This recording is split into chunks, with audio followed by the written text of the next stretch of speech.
sexism in gaming, that is a huge topic to talk about, I guess. Oh my god, is sexism in gaming a problem, Mike? Unison. 1, 2, 3. Yes. Well, I feel that there is quite a lot of sexism in gaming. I feel that it can be quite alienating, given that most characters are highly sexualized in games, and there's just a complete lack of complex female characters, which is going to put off women from playing games. A lot of the problems, to my mind, seem to come from a small minority now. I mean, there's always going to be the case, you're always going to have the ladies with the chainmail bikinis, but at the same token you have the barbarians with the little tiny loincloths and posing pouches. It's like, it really doesn't bother me at all, but I can understand it would upset some people. You get games with pictures of scantily clad women warriors and male warriors with all their armour on. That kind of thing does annoy me. The reason why I think it still exists to such a large extent at the moment is because games aren't designed with girls in mind, let alone with women in mind. I think there is a huge deal of sexism in the overall geek community. I mean, the gaming one in particular, I've noticed myself, if you go onto an online gaming forum, for example, and you're sitting there, you're trying to connect with someone to go on a quest in a role-playing game or team up in a shoot 'em up or something like that. As soon as someone finds out that you're a girl, you either just get abuse or you get effectively requests for naked pictures. There is this kind of attitude that as a girl playing games, you must be there to get guys. I've had that kind of reaction from people before. In the past, I have found sexism in role-playing games a problem when I've been a female role player. When you're there, oh, you're getting in the kitchen with the other women. I'm like, no.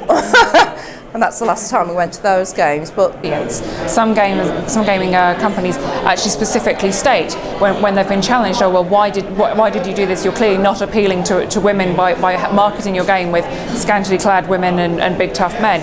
This is a very male market, and they'll just sit there and say very emphatically, well, we didn't aim the game at women, we don't care what women think, which is isolating half of your target audience potentially. And it's just really sad because games are just great fun for everybody. They should be available for everyone. And I feel like this sexism starts from such a young age that games are so gendered now. It's so much, this is Lego for boys and this is Lego for girls. Looking around the expo, you'll see is a majority male audience into gaming, and I think that goes across the world really. I mean, if you go to a big expo like Essen in Germany, there are far more women. I think it's probably near a third maybe. Here I would say it's probably about maybe 15-20% women. But it is predominantly male. I mean, I was at the X-Wing competition yesterday. It was a sea of blokes. And I think that's one element of it. It's seen as being a male hobby.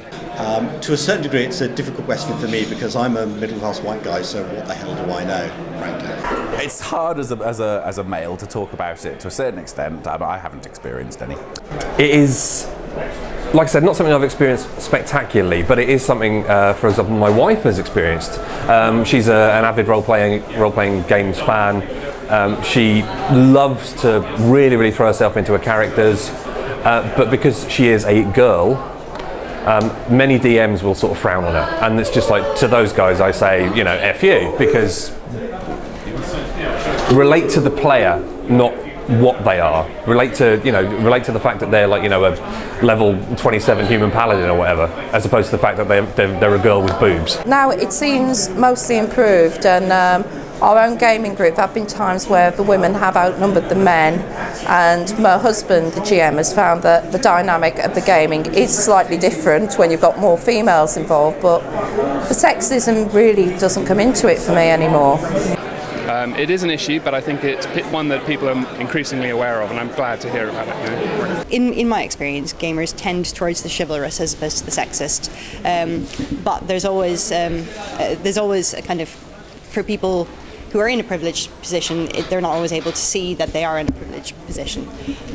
So I think there's a lot of invisible sexism that people don't realise is out there. I think sexism is getting better, but it's still a massive problem. And to be honest, the fact that there's two blokes doing this interview is very much a reflection of the fact that there is a problem.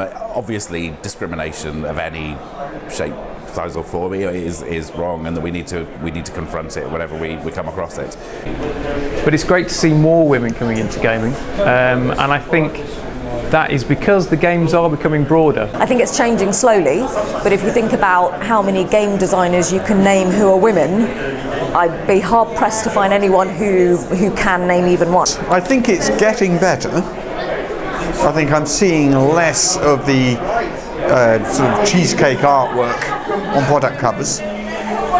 I'm seeing a lot more women at cons and a lot more women online. So I think if they're indicators of whether or not women are being put off by sexism, the increased number of women in the hobby is hopefully an indication that while the problem certainly hasn't gone away, is at least better than it was, say, in the 70s. It's going to be an issue forever, I think, but it's going to slowly get better, I think, with people raising awareness of it and talking about it.